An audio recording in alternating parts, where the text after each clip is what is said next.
Assalamualaikum warahmatullahi wabarakatuh. Nama saya Amir Akmal Manafiah dan saya daripada kelas 3A dan saya kumpulan 5 dan ini adalah ahli kumpulan saya. Saya Syarina Syaira binti Hashim. Assalamualaikum. Nama saya Nur Amanina binti Adnan. Hai, saya Marlisa binti Mak Sani. Assalamualaikum. Nama saya Amira Marini binti Amiruddin. Dan tajuk yang akan dibincangkan oleh kumpulan saya pada hari ini adalah tajuk dekolonisasi. Maksud dekolonisasi ini ialah perbuatan pemalsuan kolonisme, iaitu penetapan dan pengekalan kekuasaan sebuah negara menetapkan dan mengekalkan menguasai lebih dari satu atau lebih wilayah lain. Secara dasarnya kita mengerti bahawa kolonisasi merujuk kepada pengembangan kekuasaan sebuah negara ke atas wilayah dan masyarakat manusia di luar kawasan negara. Kolonisasi mendorong kepada sesebuah negara untuk meluaskan empayar yang berbentuk penjajahan dan mengeksploitasikan segala sumber oleh kawasan jajahannya dari segi fizikal, material dan sebagainya. Namun kolonisasi bukanlah sekadar penjajahan untuk menaklukkan sebuah kawasan sahaja. Malah ia bertujuan untuk menyebarkan budaya dan pemikiran barat kepada masyarakat dunia. Hal ini mampu melemahkan jiwa masyarakat yang dijajah serta membawa kepada kemusnahan alam disebabkan oleh pengaruh-pengaruh kolonial. Pengertian dekolonisasi ialah salah satu usaha ke arah pembebasan dari segi fizikal, mental, material, pemikiran dan intelektual dari penjajah barat. Ia juga adalah satu cara untuk membebaskan diri daripada pengaruh dan pemikiran barat. Kewujudan pengaruh barat ini adalah berpunca daripada sistem kolonisasi yang diamalkan oleh penjajah barat yang menyebabkan perkembangan dan pembangunan kuasa barat menjadi salah satu kuasa besar dunia pada awal abad ke-14 ke-15 dengan munculnya gerakan Renaissance pada ketika itu. Pengaruh barat telah membawa modernisasi dalam masyarakat dunia dengan wujudnya ilmu sains dan teknologi yang dikuasai oleh golongan falsafah barat. Ini telah menjadi punca utama penyebaran budaya barat dan pemikiran barat dalam masyarakat dunia sehingga kini. Dari segi pemikiran falsafah, pemikiran barat telah mengubah corak pemikiran falsafah daripada falsafah bercorak lama kepada falsafah bercorak moden. Antara tokoh yang membawa perubahan besar kepada falsafah barat dan telah menyebabkan permasalahan kemusnahan alam ialah seorang ahli falsafah bangsa Perancis yang bernama René Descartes. Dualisme adalah konsep kuno yang berakar pada pemikiran Yunani, namun jauh sebelum itu kitab-kitab kuno mengajar bahawa manusia dicipta menurutkan gambar Tuhan dan bahawa Adam itu memerlukan roh untuk bernafas kepadanya sebelum menjadi jiwa yang hidup. Hampir 2000 tahun setelah Plato dan Aristotle berpendapat bahawa akal atau jiwa manusia tidak dapat dikenali dengan tubuh fizikal, René Descartes memperkuatkan konsep ini dan memberikannya nama dualisme. Kata Cartesius berasal Latin dari nama Descartes. Oleh itu, dualisme Cartesian adalah konsep dualisme Descartes. Dualisme adalah kepercayaan bahawa alam semesta terdiri pada dua komponen yang berbeza secara asasnya, iaitu bahan fizikal seperti tubuh manusia dan kedua ialah perkara bukan fizikal seperti minda dan jiwa. Dualisme Cartesian adalah konsep dualisme René Descartes yang berurusan dengan wujudan ganda manusia. Beliau percaya bahawa lelaki terdiri daripada fikiran yang disamakan dengan jiwa dan perkara yang dikatakan badan. Beliau percaya bahawa tubuh dan fikiran manusia itu adalah dua perkara yang berbeza. Yang pertama adalah untuk mengetahui fitrah manusia. Sebagai contoh, manusia perlukan makanan, tempat tinggal serta pakaian untuk teruskan hidup. Dan kedua, kepentingan mempelajari falsafah ini adalah untuk mengetahui kedudukan manusia di muka bumi. Manusia telah diciptakan oleh Allah SWT untuk menjaga alam semesta dan juga untuk menjadi khalifah di muka bumi. Dan kepentingan yang terakhir, memahami tubuh dan jiwa itu adalah sesuatu yang berlainan. Yang pertama, naturalism, dan yang kedua, materialism, dan yang ketiga, atheism, dan yang keempat, reductionism. Reductionism ini terdapat dua aliran, iaitu scientism dan positivism. Naturalisme ini merupakan falsafah yang menerima perkataan nature sebagai keseluruhan realiti. Antara salah satu asas kepada falsafah ini, yang pertama, alam boleh dikenali melalui panca indera. Yang kedua, menerima kaedah saintifik tetapi masih menerima segala yang berpunca daripada alam. Dan yang terakhir, berpendapat bahawa manusia tidak harus menjauhkan diri daripada alam. Materialism dari sudut etimologinya berasal daripada perkataan Yunani materia yang bermaksud benda yang berjirim dan berjisim.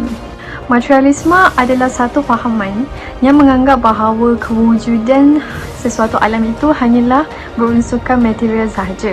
Antara asas fahaman dalam materialism ini, yang pertama, mereka berpendapat bahawa segala yang wujud di muka bumi dan alam sumbernya itu datang daripada material. Yang kedua, mereka juga beranggapan bahawa tidak percayanya akan kewujudan alam gaib. Seterusnya, mereka juga berfikir bahawa panca indera itu merupakan satu-satunya alat untuk mendapatkan ilmu pengetahuan. Atheism. Dari sudut etimologinya, atheism ini berasal daripada perkataan Yunani iaitu atheis yang bermaksud tanpa Tuhan. Atheism membentuk menjadi satu fahaman dan aliran pemikiran dengan adanya ahli fikir yang berterus terang menafi kewujudan Tuhan dengan dalil-dalil mereka yang tersendiri. Dan melalui hujahan yang mereka bentangkan, maka ada setengah golongan manusia ini mempercayai bahawa apa yang mereka katakan itu adalah betul. Oleh itu, maka wujudnya fahaman atheism ini. Fahaman reduksionisme ini bertujuan untuk merapatkan jurang antara ilmu sains dan kemanusiaan. Dan melalui fahaman ini juga mereka berpendapat bahawa segala-gala yang diturunkan haruslah mengikuti satu konsep asasi sahaja yang harus dipersetujui oleh semua. Positivism merupakan salah satu sistem falsafah yang berdasarkan fakta yang nyata dan hukum sains. Dari salah satu asas fahaman terhadap positivism ini, yang pertama, mereka mempercayai bahawa ilmu sains ini adalah satu-satunya ilmu yang tulen dan sah, dan juga mereka berpendapat bahawa sains mempunyai fakta yang jelas dan nyata kerana ia dapat diukur dan dikaji selidik bagi menerangkan tujuan sesuatu pengetahuan itu.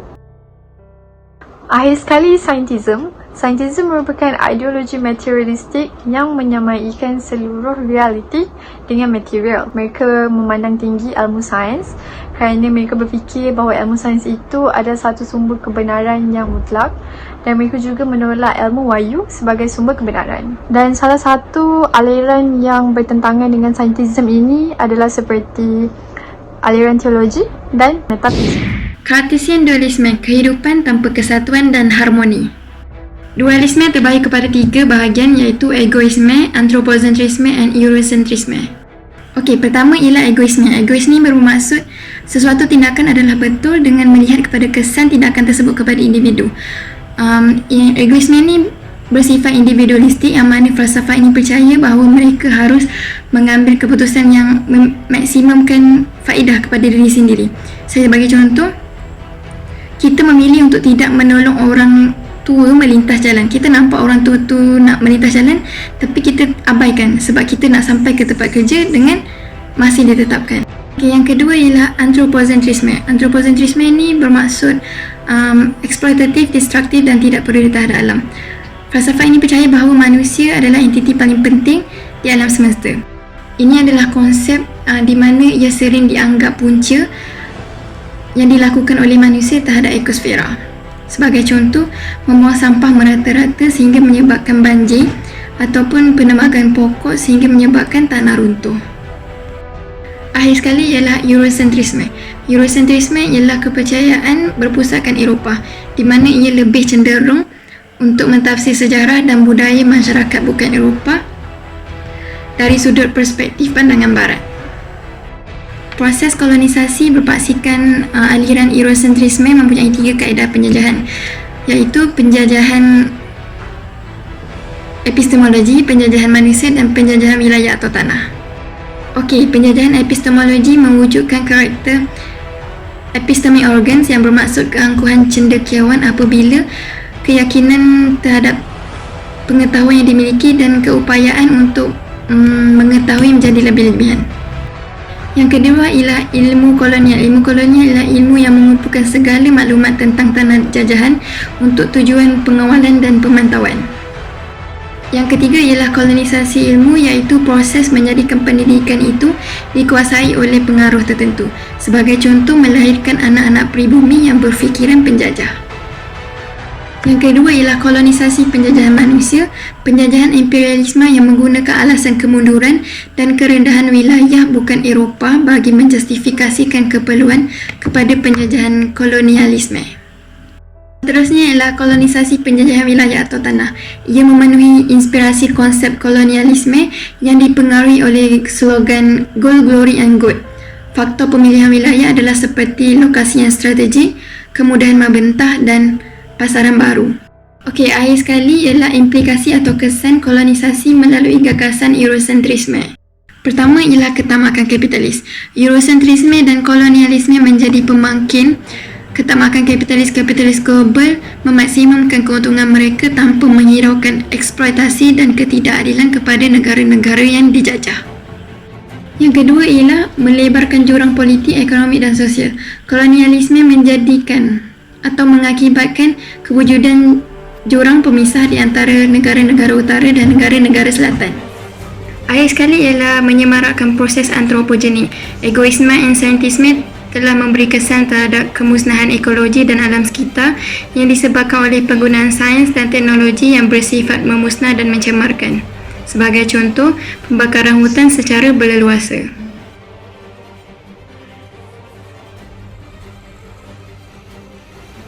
Antropogenik adalah suatu keadaan di mana berlakunya pencemaran alam sekitar. Antropogenik berlaku disebabkan oleh perbuatan manusia dan aktiviti yang dilakukan oleh manusia. Antara sumber antropogenik adalah pembakaran hasil hutan untuk tujuan pertanian dan pembakaran bahan fosil telah menyebabkan bangunan-bangunan lama di bandar-bandar menjadi kerak-kerak hitam. Itu adalah kesan buruk yang akan berlaku kepada alam sekitar dan manusia. Kesan yang berlaku terhadap antropogenik adalah kemusnahan alam sekitar, kemusnahan ekosistem kepada bumi dan eksploitasi alam. Dari sudut kesan kepada kesihatan pula, manusia akan mengalami pelbagai penyakit khususnya respirasi disebabkan oleh udara yang tercemar. Selain itu, bahan tercemar boleh menyebabkan manusia untuk mendapat kanser kulit dan menyebabkan manusia untuk mendapat penyakit kulit seperti smallpox.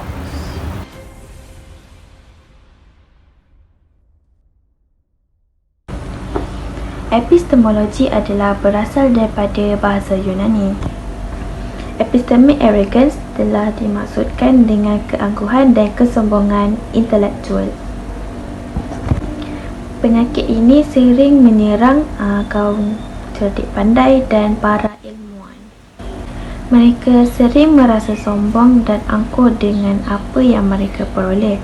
Hal ini kerana mereka merasa mereka lebih bagus daripada orang lain. Epistemic humility pula adalah sifat tawaduk dan rendah diri terhadap ilmu yang mereka perolehi. Kita mengaku bahawa pemahaman kita terhadap dunia tidak lengkap dan kesannya kita tidak akan menerima atau memahami sesuatu perkara secara jelas seperti apa yang kita rasakan. Hal ini penting untuk mengelakkan kita daripada timbul perasaan riak, sombong seperti menginginkan pujian. Selain itu, kita mesti akan memandang rendah terhadap orang yang tidak berpengetahuan kerana kita berasa lebih bagus daripada mereka.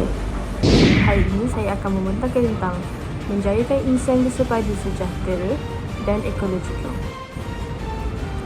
Seperti semua orang tahu, insan itu bermaksud manusia.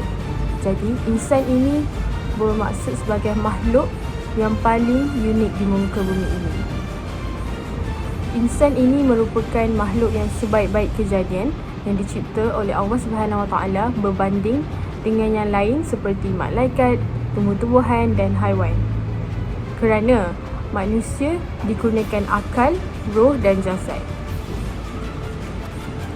Darjat insan juga dikatakan lebih tinggi daripada haiwan dan tumbuh-tumbuhan.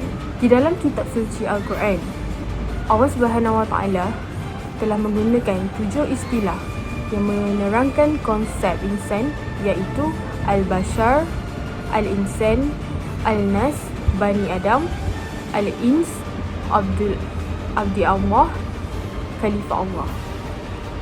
Insan juga dikenali sebagai Al-Ins. Al-Ins yang berbawa maksud tidak liar atau tidak biadab. Quraish Shabab telah mengatakan bahawa Al-Ins berbeza dengan makhluk Al-Jin kerana Al-Ins dapat dilihat oleh panca indera manakala Al-Jin tidak dapat dilihat oleh panca indera. Seterusnya tentang insan bersepadu. Bagaimana kita untuk memperoleh insan bersepadu?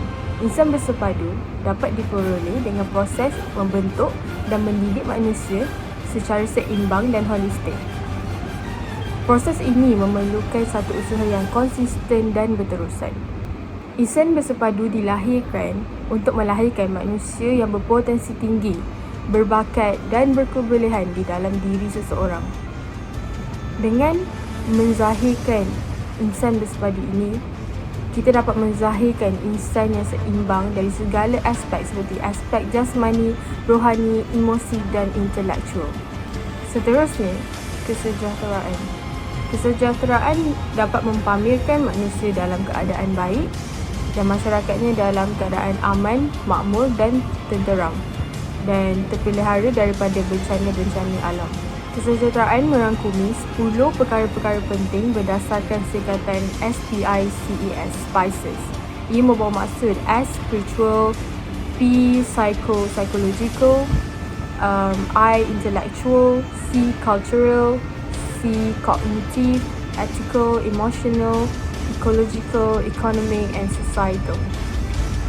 Kepemimpinan sejahtera bercita-cita untuk menggabungkan kekuatan inisiatif warga negara yang berkumpul sebagai satu keperluan untuk terus maju dan mewujudkan masa depan yang seimbang. Dan akhir sekali saya akan menerangkan tentang ekologi.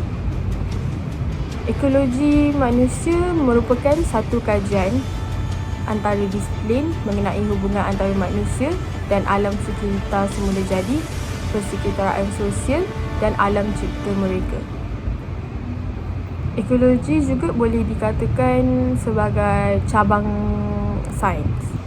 Ekologi sangat penting untuk kemajuan negara kita. Antaranya ialah pengekalan kitaran hidrologi, mengawal hakisan tanah dan membantu pergerakan kitaran oksigen dan nitrogen. Ekologi ini sangat penting untuk mengorak langkah untuk kita membina negara maju dan sejahtera. Antara usahanya adalah untuk kita menyederhanakan suhu bumi, untuk mengelakkan hakisan tanah yang akan membuatkan tanah runtuh, yang akan membahayakan nyawa manusia, dan juga untuk mengekalkan hutan flora dan fauna untuk generasi-generasi masa hadapan kita.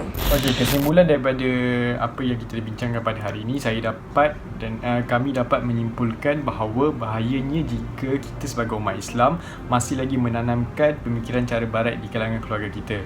Kita seharusnya membebaskan diri kita dan keluarga kita dari pemikiran secara barat ini. Hal ini kerana ia dapat merosakkan akidah seseorang itu tanpa disedari. Salah satu usaha dalam memenuhi diri dari pemikiran barat ialah seseorang itu haruslah mementingkan dan menerapkan semangat kerohanian dalam diri dan menerapkan pendidikan agama dalam diri sejak kecil lagi. Kita juga perlu menjaga hubungan dengan alam untuk dapat melepaskan diri dari belenggu pemikiran barat ini. Pemikiran barat ini adalah amat berbahaya kerana ia mampu mengundang ke arah kemusnahan akidah dan akhlak suatu umat. Kita harus mencegah demi kesatuan umat Islam, agama dan bangsa. Selain itu, kita sebagai umat Islam tidak seharusnya mempunyai sifat ego dan pentingkan diri sendiri. Hal ini kerana ia dapat memusnahkan perpaduan dan kesejahteraan dalam hubungan sesama manusia dan suasana harmoni yang telah dipupuk oleh nenek moyang kita sejak dahulu lagi. Sifat bantu-membantu dan belas kasihan amat perlu dalam diri setiap individu demi menjaga hubungan baik sesama manusia. Ia juga dapat mengelakkan dari berlakunya pergaduhan atau perselisihan faham sesama manusia. Oleh itu, amatlah penting untuk kita sebagai umat Islam menerapkan pemikiran positif dalam diri agar tidak mudah terpengaruh dengan pemikiran dan ancaman barat demi keselamatan diri, agama dan negara. Assalamualaikum. Terima kasih.